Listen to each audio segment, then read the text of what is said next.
Regidor García. ¿Tenemos quórum, alcaldesa?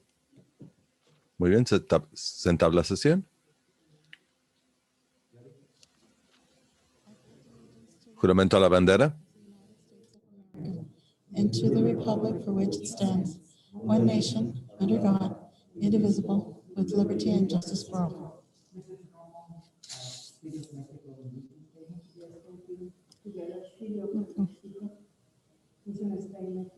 We pledge to provide effective and efficient. Prometemos proporcionar servicios eficientes y eficaces de manera cortés y respetuosa, mejorar la calidad de vida de todos y todas las residentes en nuestra singular comunidad fronteriza. ¡Viva Calexico!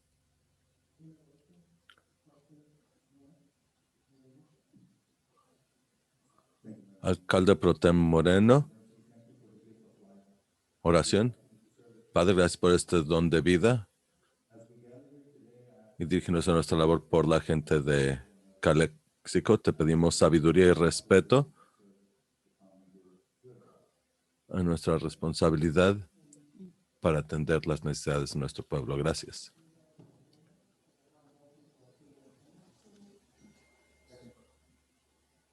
Moción para que se apruebe la agenda. Secundada. Regidor Romo. A favor. Regidor García. A favor. Regidor Ureña. A favor. Alcalde Pro Tem Moreno. Alcaldesa Arreola Fernández. Se aprueba de manera unánime la moción. ¿Tenemos algún aviso? Esta sesión estará disponible para reproducción por parte del público en el portal del Ayuntamiento de Calexico, www.calexico.ca.gov, a partir del viernes siguiente a la celebración de la sesión de Cabildo. El hora de atención a la comunidad de la alcaldesa Arreola Fernández será el cuarto martes de cada mes de 2 a 4 p.m. Favor de comunicarse con la secretaria municipal al 760-768-2102 para concertar cita. ¿Comentarios del público? Ninguno por lo pronto, alcaldesa. Perdón, no se le escucha a la alcaldesa, parece que no está utilizando el micrófono.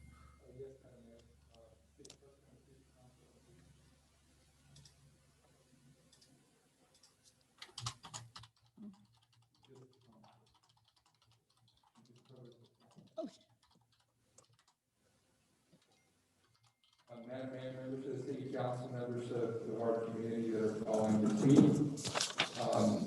I want to welcome to the city of Calexico. Doy la bienvenida a la ciudad de Calexico.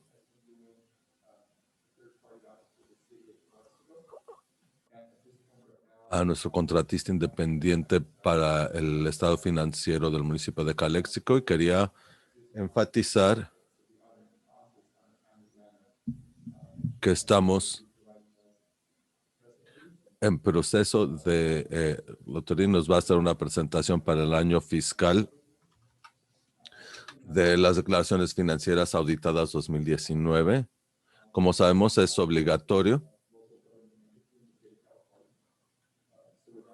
según lo estipula tanto nuestro municipio como el estado de California. Así que, bienvenido, caballero. Gracias, buenas tardes, alcaldesa. Integrantes del Cabildo.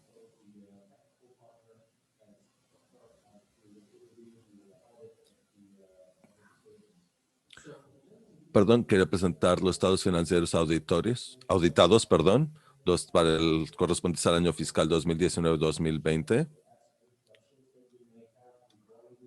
Y se les había hecho llegar con antelación. Ahora abro el foro para despejar cualquier duda que pudieran tener respecto de esta. Después de la presentación, podría entrar en detalle de cualquier concepto en el estado financiero auditado.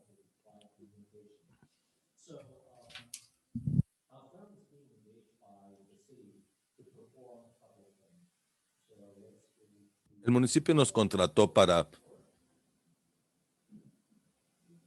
un par de temas distintos. Me gustaría ahora compartirles el marco referencial de dicha labor.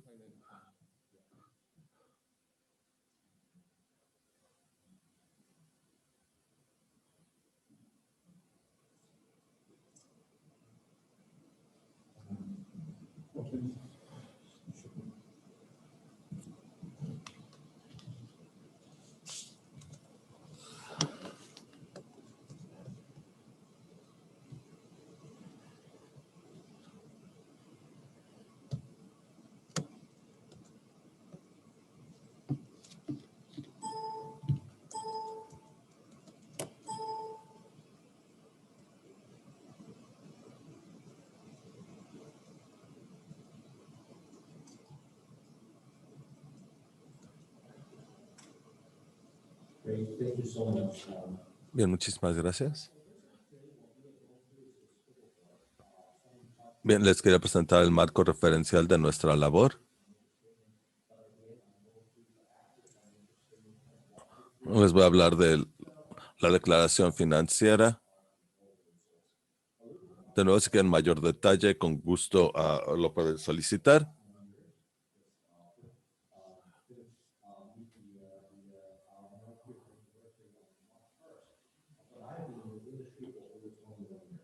I'm one of the recognized leaders in the industry, basically on the Care Society, CPA, the Medical Accounting and Auditing Committee, basically looking at all the new GASB enhancement that is applicable to the city of Calexico and the state and other state local government. And I'm also a technical reviewer on a national. Mil disculpas, se escucha muchísimo eco.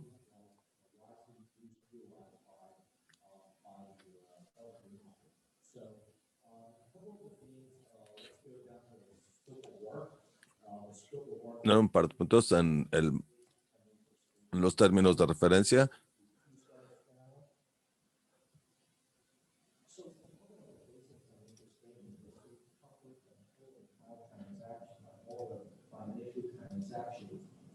De nuevo, mil disculpas, se escucha demasiado eco y es imposible escuchar a la persona.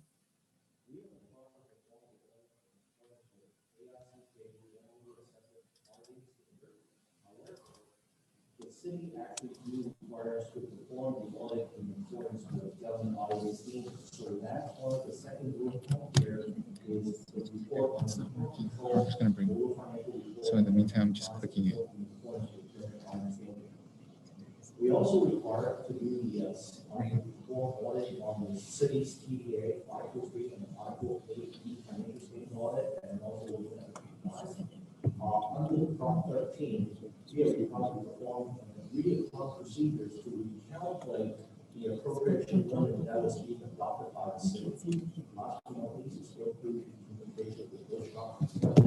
Basically, determine the city council is going to control those shops and governments under the standard, which we are required to communicate to you or audit communication to the city council.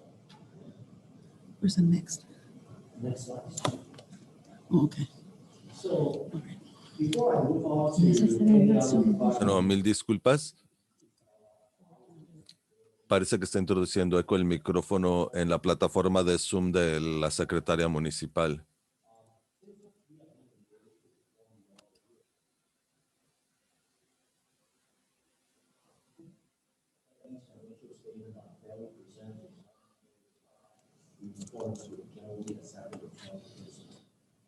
The governmental accounting standard is the standard setting body for state and local government. So that's why the city is fulfilling the reporting requirements under the GASB rule.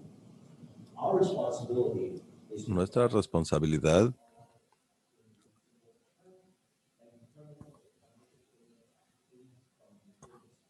es auditar la declaración del estado financiero.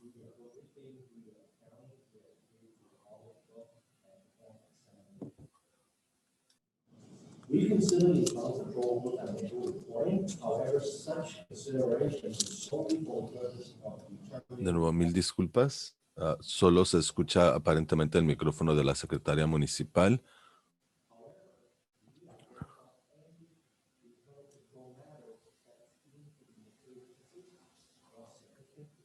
Efficiency, we are required to report it under the government auditing standard of the report on internal control. Next slide.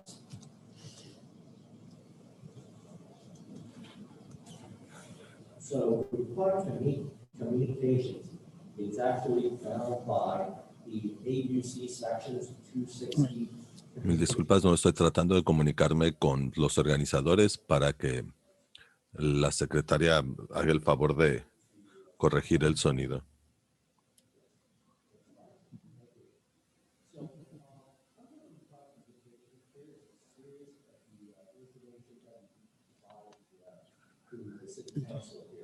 So one is talking about ethics and independence.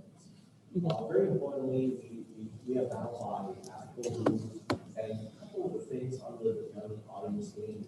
But we are actually assisting the city in preparing the financial statement and what we running all of the all the numbers. So there are a couple of procedures that we need to perform. We need to first determine that the city will have someone that has the skill, knowledge, and experience to take responsibility of each financial statement.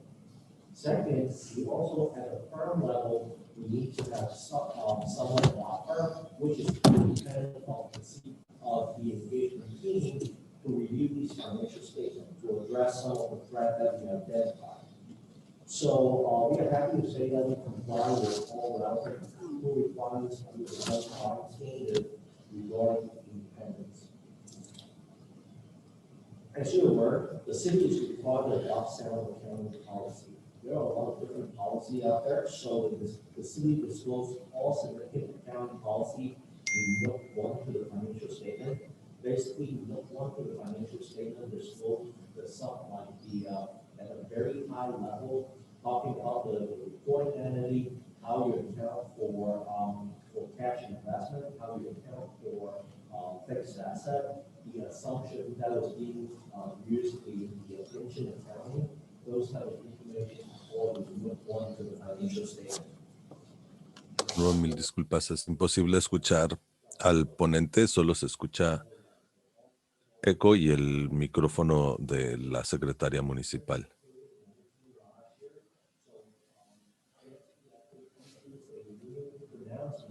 To postpone certain financial, certain authoritative guidance. So that's means for this year, there's no new accounting principle that needs to be implemented for the current fiscal year. Under the U.S. GAAP, the city is required to report some estimate on these financial statements to make sure that it is fully disclosed, making all the tools of the liability is already included in each financial statement. There are a couple of things that needs to be said. De nuevo, mil disculpas. En la transmisión, como pueden escuchar cuando guardo silencio, se escucha exclusivamente el micrófono de la secretaria municipal y es imposible escuchar claramente al ponente. We are required to reflect those unutilized the loss of that's including the infrastructure, the building, the vehicle, all the street and roads. Those have a useful life of those assets. So that means there are depreciation over the life of the capital asset. Net pension liability and net OPEB liabilities. It's all under the SP statement number 68 and 75, which was adopted about 5 years ago and 3 years ago for OPEB. So for those two line items, so the city actually used actuary information. Actuary is to determine the total pension and OPEB liability, and also determine how much money that you have in revocable trust, so that you can determine the net pension and OPEB liability on the face of the financial statement. There are certain assumptions that was being used, such as the discount rate. The discount rate is actually based out of the expected long-term rate of return on investment, so to determine the liabilities on both pension and OPEB. So for pension liability, because the city is a participant of CalPERS, so that means that you every month you actually contribute and make the payments to CalPERS as a revocable trust. So that's why you have a net pension liability reported on the face of the financial statement. But the other one, the OPEB liability, which is the outputs employment benefit other than pension, which is the medical insurance for retiree. The city is using what we call pay-as-you-go method. So basically, based on the premium that you incur during every month, not actually set aside the money in revocable trust. So therefore, the city is reporting the full impact liability on the base of the statement doesn't have trust.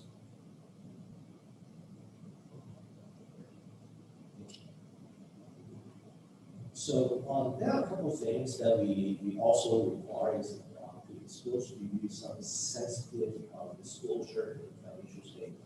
And those to the basic financial statement is important. It's not only talking about the number, but a lot of detailed information that you may want to look at. So note one, as I said earlier, this is the summary of the accounting policy that the city adopted, so which is I always refer to as a sensitive disclosure. Note number 9 and number 10 is talking about the pension plan and the impact plan. Note 11 is commitment and contingency. As you're aware, this year we are all focused on things that's relating to COVID-19. So we do actually have a couple of events talking about the COVID-19 and the subsequent event, also the coronavirus that's came from the Department of Finance from the state. We are happy to say that there is no incorrect misstatements. So basically, we have any incorrect misstatement, we are required to report that to you. Once in a while, the city may seek a second opinion on any current treatment. So during the current fiscal year, we to the best of our knowledge and also coming from management, there will be no such consultation from another CPA or other accountants regarding the audit and other matters. We encountered no significant difficulties in dealing with management, and also we did not have any disagreement with management in terms of accounting treatment or audit procedures performed. So the 30,000-foot overview of the financial statement. So this is the net position basically at the consolidated level. So which is coming from the government-wide financial statement.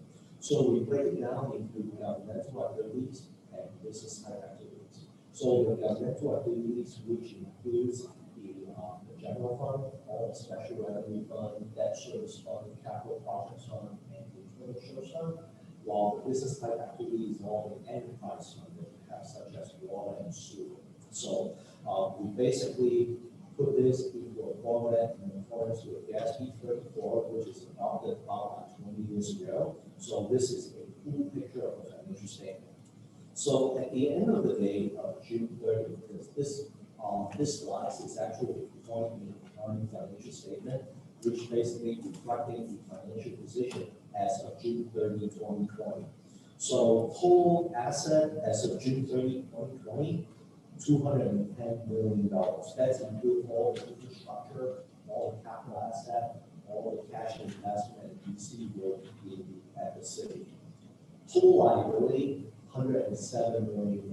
That's include all the long-term debt, all the pension and low-cap liabilities, including vendors and accounts payable, and also include payroll that we owe to the employee. So that's added up to $107 million. The deferred inflows and deferred outflows are two elements added by a couple of years ago when we first implemented the SB 68 and 75, which is pension accounting, and also the OPEB accounting. Those two line items we treated either as a prepaid expense or a unearned revenue. So those are basically accumulate some of the resources that is being used in the actuarial assumption, and those are not reflecting will be deferred and amortized within the next 5 years. So those are the numbers included in these two line items, resulting in the net position. The net position, I call it as a equity of the city. So the equity of the city is about like $101 million, of which $74.6 million is net investment in capital asset. Keep that in mind. Yes, we actually did a really good job of carving out all the things relating to capital asset. Because capital asset is not easily converted into cash, or anything that needs to be used to pay for the capital asset will be netted against it. So at June 30, 2020, the net investment in capital asset is about $75 million. Restricted net position is actually either restricted by third party or enabling legislation. So totaling about like $44.4 million. A lot of times when you look at restricted, you can see all majority of your special revenue fund, the debt service fund, those are actually restricted by the nature of the funding source coming into the city. And also after netting out all the expense, this is the remaining amount that still remain restricted by that purpose. Resulting in a restricted deficit of about like $17.6 million. If you recall, in the past for the pension accounting, those numbers should be a positive number because of we are reporting the total employment benefit that drive the numbers to the deficit position.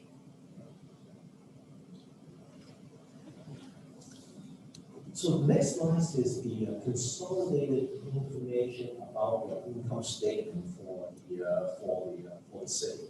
So total expenses when we added all the funds between for the city is about $36.7 million. That can be paid by two things: either the program revenue, which you can charge the user for fee, which is the charges for service, or we can subsidize by the grant. Okay. So total program revenue for the year is about like $25.3 million. So resulting in net cost of service about like $11.4 million, and this 11.4 is basically covered by the general revenue. So the full general revenue for the year $17 million. So for the current fiscal year, we have a really good surplus of $5.6 million. Of which 4.5 is actually coming from the enterprise fund, and then also $1.1 million coming from your other all the governmental funds, including general fund, special revenue fund, and which is these two types of funds coming up with the surplus. The general fund is the main operating fund of the city, so basically I'll always look at fund ending fund balance as of June 30, 2020. So the city, under the SB statement number 54, we break it down. One of the things that the general fund balance is called non-spendable fund balance. It's either a long-term receivable that is being reported or something that you already paid for, which is the inventory for prepaid items. So at June 30, 2020, city had prepaid items of 88,000, but the total fund balance for general fund is about $1,005,000. So remaining at unassigned fund balance of $917,000. So one of the things that I like to do is I'm actually looking at this number compared to the whole general fund expenditure, which is $16.2 million. So resulting in a reserve ratio of 5.64. Coming a long way, now we do have a positive percentage of reserve ratio, which is really good. Even though it has not meet the ideal level, 2 months to 3 months of expenditure, but actually I can see the last couple of years that the city's been doing at each level.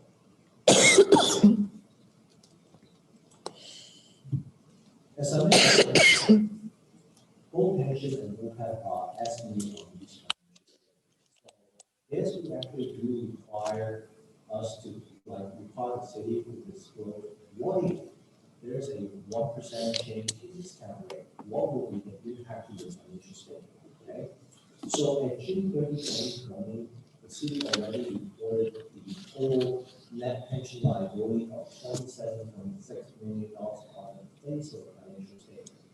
But if the discount rate changed by 1%, if it drops 1% to 6.15, the whole net pension liability can goes up to $42 million. And vice versa, if the discount rate increases by 1%, your whole net pension liability can drop down to $15.4 million. So that is about like $12 to $13 million, depending on which way you go. The discount rate increase is actually determined based on expected rate of return on your investment. So as as you can market, there's a lot of things like Travelers never met the 7% goal. But keep that in mind, we are looking at the long-term expected return. So basically, the actuary needs to go back to 30 years and see all of the investment rate of return has to meet that 7%. So for the last 30 years, actually it does. Okay. However, in the net OPEB liability, as I mentioned earlier, the city is actually using a methodology, what I call a PHU methodology. So that's why we don't have anything in revocable trust and accumulated resource to pay this liability. So that's why the current discount rate being used is a lot lower than the discount rate we use on the pension plan. So the 2.66 is actually AA rate GO bond period. So this is let's assume that you need to borrow money using the GO bonds, you actually pay 2.66% of interest rate. So that's what the reason is using the 2.66%. So at the end of the day, you do actually show $27 million in OPEB liability. If the discount rate dropped by 1%, that would go up to $39 million.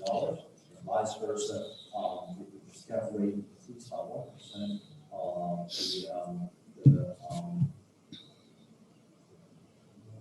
something wrong with the number. That should be a 26 instead of 33. But I'll double check with that number. But the $27 million is actually included in the on the face of the financial statement. So hold on 1 second. Let me go check with them.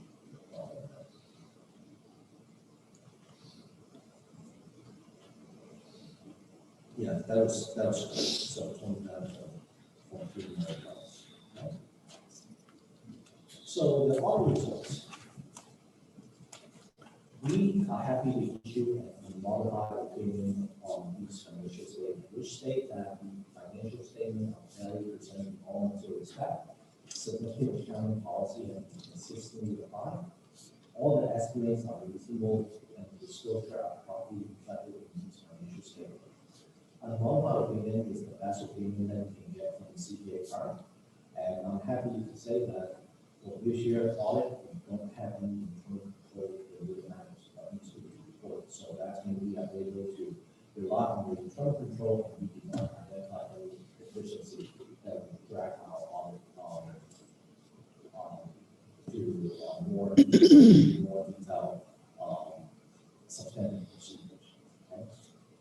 So that's kind of conclude my presentation for the financial statement. Do you have any questions for me? And I'm more than happy to answer.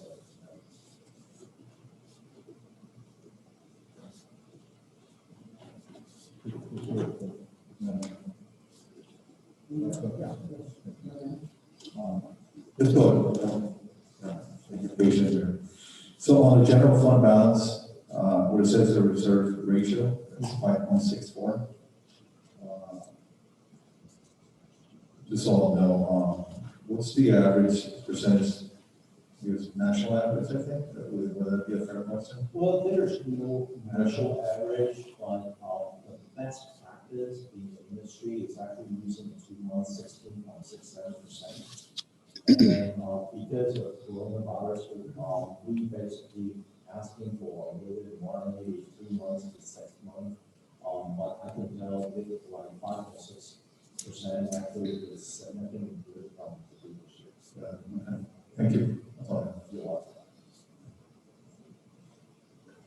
What other, you mentioned when you were going to the board, and you mentioned, coronavirus and all the effects, and maybe just like the example that you provided, let me say, maybe not waivers, but what other things, as far as accounting practices and audit practices, as the state issue as to, because right now we're in uncertain times, with the revenues and expenditures and all of that. Have they issued any timelines as to giving you more time to work on your audits or even reporting? Well, unfortunately, from the state perspective, like reporting the financial transactions report, we don't get any reporting relief from the state. However, if you do actually get coronavirus relief funds, the audit is actually extended to June 30 of this year. So basically, instead of the deadline is tomorrow, we actually got a further extension to June 30. However, we are able to complete the audit and issue the report before March 31st, which is really, really great. Yeah, I can tell I still have a couple of funds that we can utilize that extension. So, now, how long have you been doing this audit for the city? I would have to say about 15, 16 years. Okay, so there's been a history because, I mean, you're also going back to historical information and just the way that it has been progressing throughout the years, even with the financial statements and practices also you're alluding to. And, it's really great to hear that a lot of, maybe deficiencies or issues that were there before, now they're being addressed. And, even though you were very clear that, we were looking at what you were provided, that based on that, you can say that, you were able to look at everything that was provided to you, and based on that, you came up with all these results, all this, report. So, again, from historical perspective, so, what has been, I know that, research, 5.64, something like that, right? And now we are at 6, on the reserves. It was that, the percentage that, Yeah.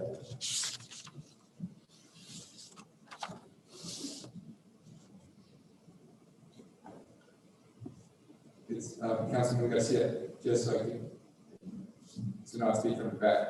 Well, I think as the presentation was made by Mr. Pun, he did a good job in separating the dollar amount for general fund, you want to look at it that way, and also the reserves on the enterprise fund.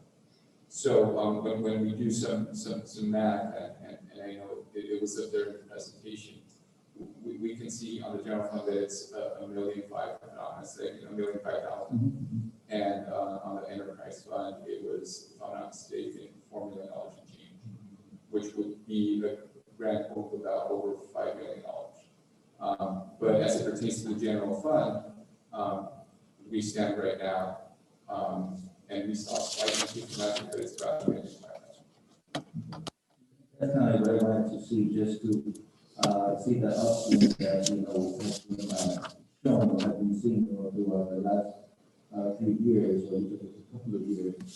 And, in spite of, the current condition that we're going through, there's a really good upswing and, great work that, also has been done to make sure that we have those outcomes. But then also, I'm glad to hear that, based on your statements, that there was nothing found. It's not that we was found something before, but the accounting practices and the way that, all this, numbers have been provided and administered for the finances, has been actually popular. So I'm glad to hear that. Yes, and also for information, when our team actually looking at every year's financial, we perform with success in every year. We are not relying on what we had in the past. We basically come in and look at every single year to make sure that the control is fully in place before we actually rely on how much testing that we need to perform in validating the numbers. And one of the things that I can tell about our firm strategy, actually we validate 100% of cash balances. We do a really high percentage of all capital asset. We 100% validate the long-term debt, confirming the third party. And we do a lot of search for reported liability, relying on the actuary to determine the reasonableness of the net pension liabilities and also OPEB liabilities. So that's when we cover a lot during our audit. And we are able to, after all the we are able to say that we share the financial statement even during the pandemic. After we have a pretty big audit because we don't have usually during the pandemic time, we further look at the internal control because then the lack of symptoms here and there. But based on what we see so far, we have not identified those incidents in our audit sample. And Mr. Fun, and just to piggyback on your statement and just to provide a little bit more information to the comment made by Councilman Garcia, I think it's fair to say that one of the biggest accounting woes that this city experienced in recent years was precisely internal controls, right? For us as an administrative team, and like I said, only providing the information that's requested by the third-party auditor, I'm very happy to see that not only my finance department, but everybody else has stepped up and obliged with what we need to do in terms of making sure that the accounting practice is fairly done per the internal controls that we've set. So, in a little bit, going back, you were going back, a lot, well, a couple of times now, so, if you can elaborate on that versus other options, if someone can definitely elaborate on that model, what would be the difference, or what would be the ability for us to get away from something else? Or is that something that benefits the city, and let me go back to my notes. It's related to the medical. Yeah, correct. Insurance. So basically, it's what I'm calling the PHU. It's basically the insurance company come in with a premium bill. Okay, I just pay a premium bill. I'm not going to contribute more or contribute less. As long as I'm paying the bills, that's what I'm calling the PHU does. There are other options. The city may actually set up what we call as the section 115 trust, to set aside money in the revocable trust to pay, to lower down your liability on the outputs of the benefit. Is there any special requirements for that, or do you need to meet certain thresholds as far as with finances? Or? No, basically that is something that we need to work with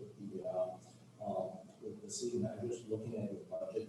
You have additional money set aside, and how much can you contribute to the plan to take it off the plan. So we just refer to just the overall, the benefits of our plan. So basically, I know we're stopping short. So is there something else that we can do that would be able to help us? well, I would prefer. Oh, I mean, maybe. Absolutely. So on that end one, I think this is what I call one of the good problems to have as we move forward, because we are now looking into having the opportunity for this governing body to make decisions based on resources that we have now. So based on that, we can provide the proper analysis as it pertains to the options where there could be a cost benefit to the city as it pertains to some of these items like the one that's being referenced right now. And that's what I'm looking at, because even on the ability to do the funding for funding rate, in improving all of that, and I think this, common practices or best practices, I think that will help. But then also, in looking at opportunities to maximizing, investments, whether it's for benefits, employee benefits, or that's something that in this type of auditing reveals, and I'm glad to see that there are no issues or at least best practices have been there in there will I think one of the things, council member, that we can say, basically in comment, which I appreciate, is the fact that we can certainly, per our obligations as a city to all of our employees that are currently right now working or those that have retired, is find any type of practice, fiscal practice out there that could actually provide them the assurance, that at some point in the future, their retirement will never be affected, but also those that we have right now can see that they're going to gain something from us if we make the right decision. Yeah, and that's exactly where I'm coming from, and asking these questions, if we have any opportunities to capitalize in some of these opportunities or options that we might have. And I know as a council, we have to look at that and see where we stand, and hopefully we'll continue in the positive route soon. And they want to come back and make the decisions to make sure that, we continue to take care of our employees and, all the liabilities that we have to see. There's a good chance right now that we're in the heart of our budget process, that we begin to have that level of conversation, right? Because as we move forward with completing our budget process for the next fiscal year, one of the things that we're going to see is that we're now going to encounter opportunities that can actually address some of the fiscal needs that the city has. And that is because the more we step away from fulfilling obligations that we had meet in previous years to keep our city afloat, now that we, in other words, have taken care of those matters, now we can focus our attention as to other opportunities that we can meet.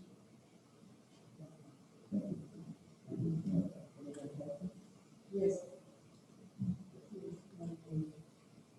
Please, Chair Rodriguez for and transportation development article 3 and 8. For what is only 2? Well, there's the only two funding that the city is actually receiving from the county. So 80 is really on the bike. Excuse me, for the county or for the state? For the state. Okay, thank you. Yeah, I'm sorry.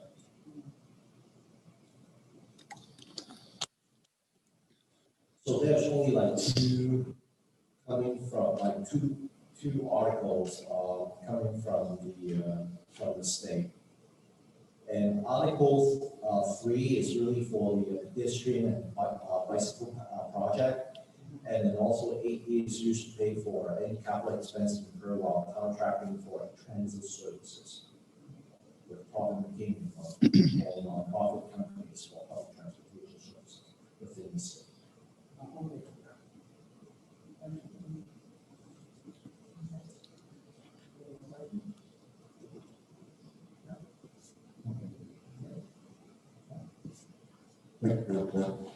Thank you so much, and thank you, Mr. Lopez, for all your hard work. We really appreciate it. Well, the whole staff, as a whole. Thank you. Thank you so much.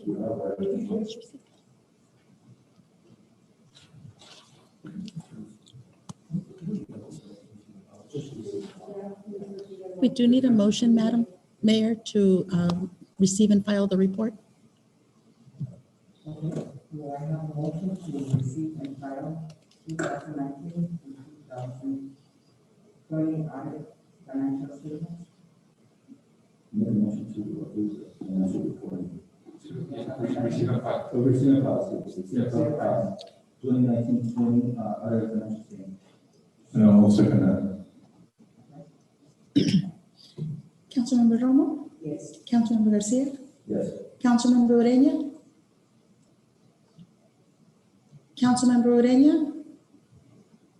Okay, looks like he's. One second, sorry. We have a motion on the floor to receive and file the report. Oh, aye.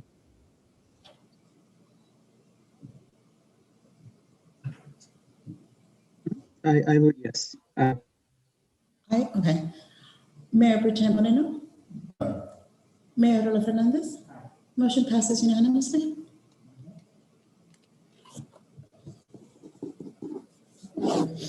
That concludes our meeting for today. We're going to have a wonderful weekend and Easter. We adjourn. Thank you so much. You're welcome. Thank you.